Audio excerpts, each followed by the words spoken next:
এই খাবারটা পুরান ঢাকার মানুষ ছাড়া আর কেউ চেনে না। এটার নাম মাকনা। সিলেট থেকে এগুলো আমদানি করতে হয়।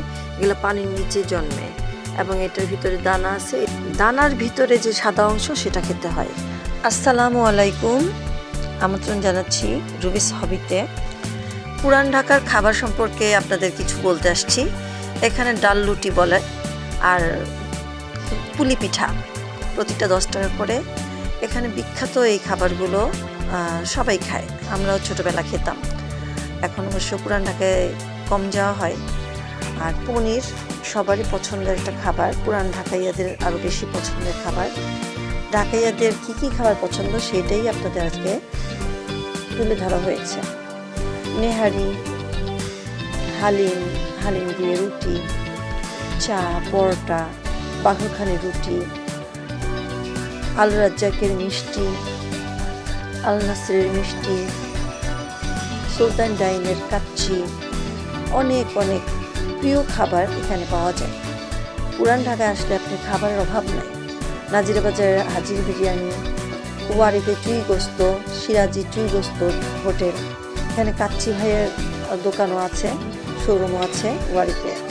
আর কাচ্চি ভাইয়ের সাথেই হচ্ছে সিরাজ চুই গোস্তর রেস্টুরেন্ট। এখানে ফ্রি হচ্ছে এই ঘিটা। চুই গোস্তগুলো আপনার বাটির মধ্যে দেয়, বলের মধ্যে নিয়ে আসে, আপনি যেটা চুজ করবেন সেটাই ওরা দিবে। কিন্তু আমরা অর্ডার দিয়েছিলাম বাটিতে করে দেওয়ার জন্য, সবাইকে অবশ্য বাটিতে দেয় না। ওয়ারিতে আসলে আপনি কাচ্চি ভাইয়ের রেস্টুরেন্ট থেকে কাচ্চি ভাইও খেতে পারেন, অথবা সিরাজ রেস্টুরেন্ট থেকে আপনি চুই ঝাল খেতে পারেন। আপনার খুলনা যেয়ে খেতে হবে না। প্লাস ওয়ারিতে অনেক শোরুম আছে, ওগুলো আপনি কেনাকাটাও করতে পারবেন। প্লাস আপনি নারিন্দা ঝুনুর বিরিয়ানিও বিখ্যাত, ওখানেও খেতে পারবেন। হাজির বিরিয়ানি নাজিরা বাজার খেতে পারবেন। আর এটা হচ্ছে সেই বিখ্যাত পুরি, টাকি মাছের পুরি নামে বিখ্যাত। এটা হচ্ছে টিপু সুলতান রোড, ওয়ারির ঠিক পিছনেই। আর একটা হচ্ছে আপনি আল রাজ্জাকের মিষ্টি, আল রাজ্জাকের নাস্তা, বিরিয়ানি, অনেক কিছুই পাওয়া যায়।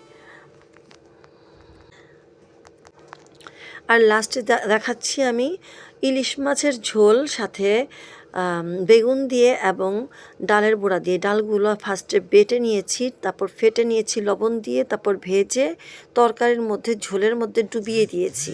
এটা হচ্ছে ঢাকাইয়াদের আরেকটা ফেমাস খাবার।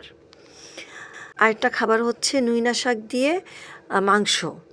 তো কেমন লেগেছে ভিডিওটা? ভালো লাগলে একটা লাইক দিবেন, সাবস্ক্রাইব করবেন। এবং ঢাকাইয়াদের আর কি কি খাবার আছে, আরেকটা খাবার আছে কোরমা, গরুর মাংসের কোরমা, যেটা নাকি কোরবানি ছাড়া আর কখনোই এটা পসিবল না তৈরি করা। এটা একটা বিখ্যাত খাবার। রেসিপিটা আমি ইউটিউব চ্যানেলে দিয়েছিলাম, আমি ডেসক্রিপশনে দিয়ে দিব ইনশাল্লাহ।